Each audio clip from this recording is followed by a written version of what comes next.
Ladies and gentlemen, on the sidelines of Cairo Book Fair that has recently wrapped up its functions, we had this interview with Ambassador Amr Aljwaily. We would like you to talk now about the book you have compiled and the time you have worked on this book. So my work at the African Union Commission is a strategic advisor to the African Union Commission Deputy Chairperson, Her Excellency Monique Nsanza-Baganwa.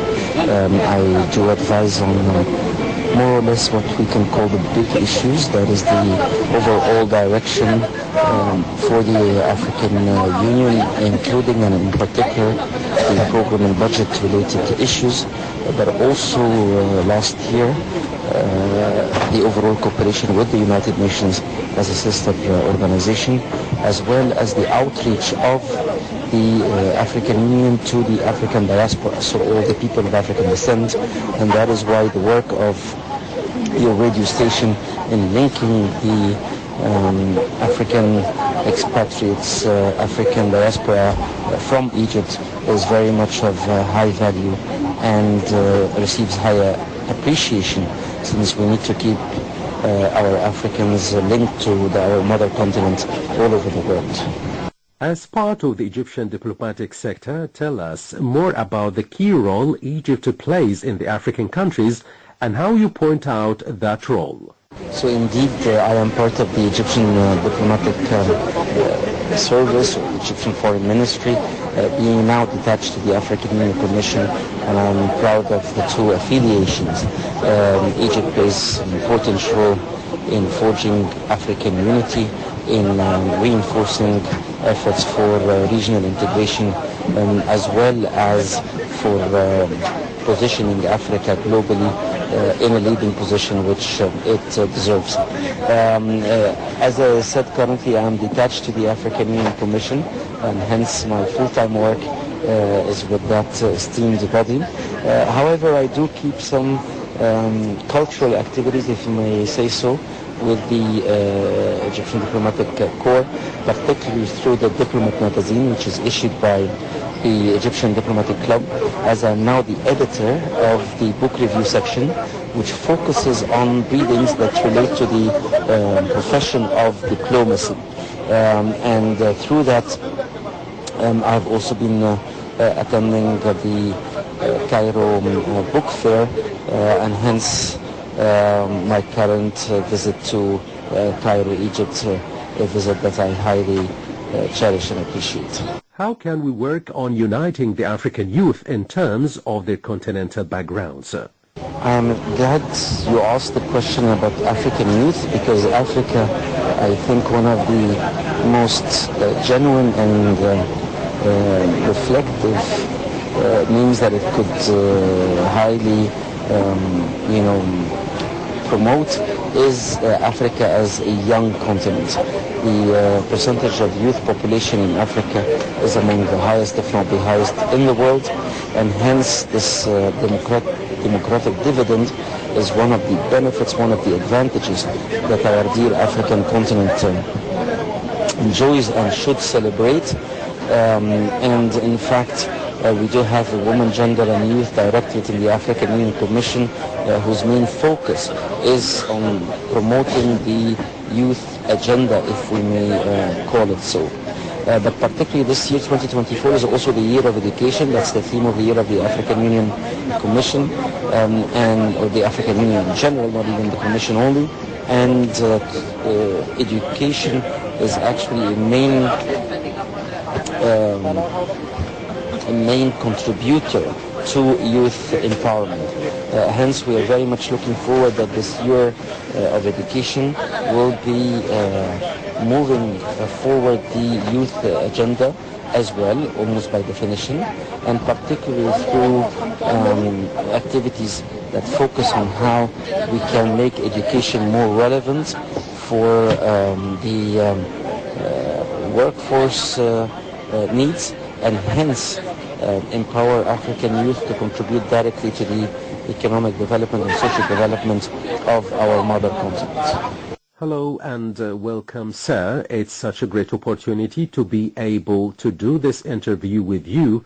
First, I'd like to ask you to tell our dear listeners about your work in the African Union Commission, and what are the main issues the Commission is concerned about?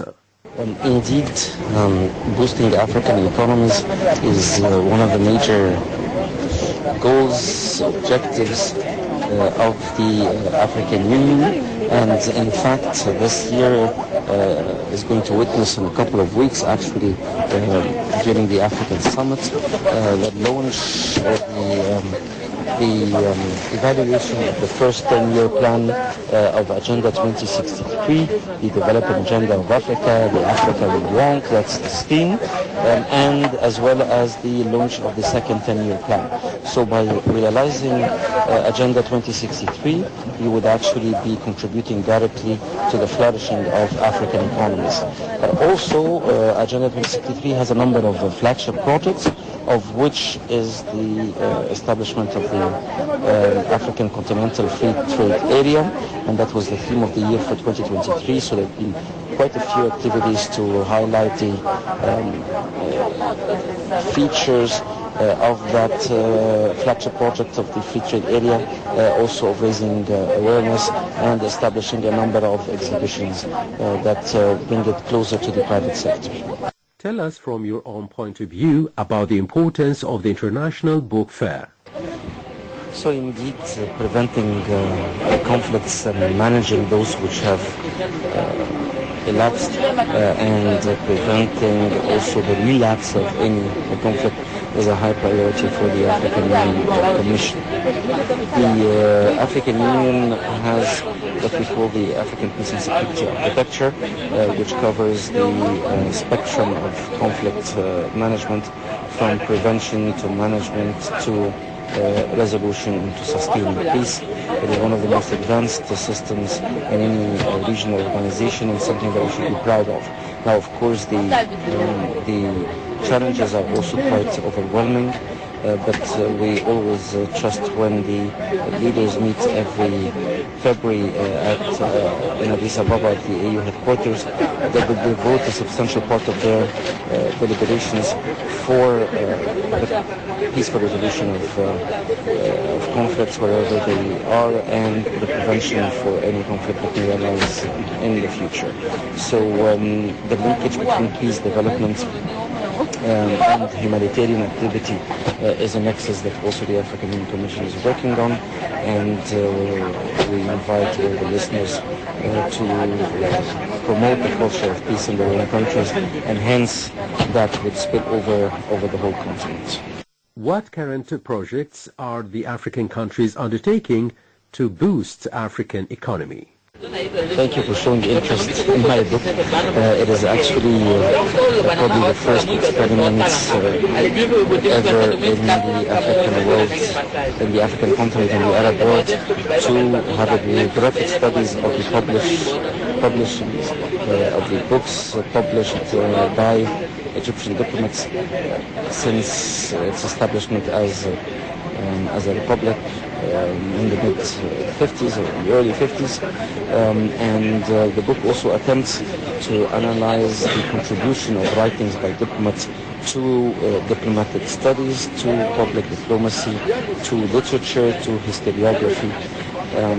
It is a very special contribution that is brought to the literature when diplomats, who are, as I always say, the most representative or the category, the profession that attempts to be representing their own country all over the world, yet by the very definition of its profession lives abroad maybe the most proportionate percentage of their life compared to any other professional category. So that makes the writings by diplomats highly influenced by their living abroad, getting to know other cultures, identifying best practices, but also being closely and very loyally attached to their home countries.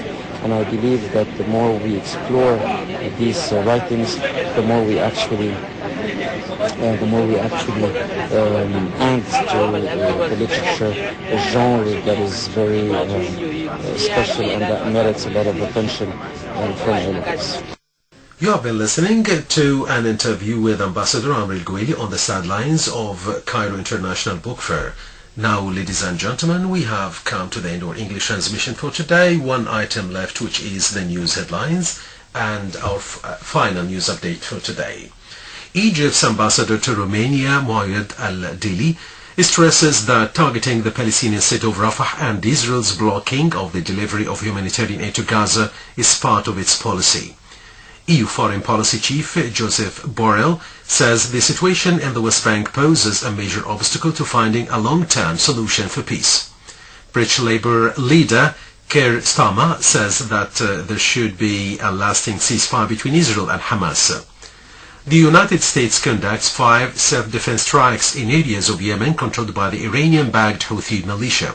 And finally, Ukraine's army accuses Russian forces of shooting 2 prisoners of war. Those were the news headlines, and with the news headlines, ladies and gentlemen, we come to the English transmission for today. I'd like to remind you that we transmit on 31-meter band and frequency of 9965 kHz. Our transmission beams at the daily time of 100 hours Cairo local time, 2300 hours GMT, and lasts for an hour and a half, through which you'll be listening to a variety of items. Tomorrow you can tune into a variety of programs, including literary readings, top issues, radio magazine, sports roundup, tourism news, milestones, Arabic by radio. You can follow the news bulletin at the daily time of 1:15 Cairo local time, 23:15 GMT. During our transmission, you'll be listening to a variety of Egyptian and Arabic songs that we hope you enjoy. Till we meet again, best wishes from Osama Azab on the controls, my colleague Ahmed and myself, Islam Ahmed. This is North America Service from Radio Cairo signing off.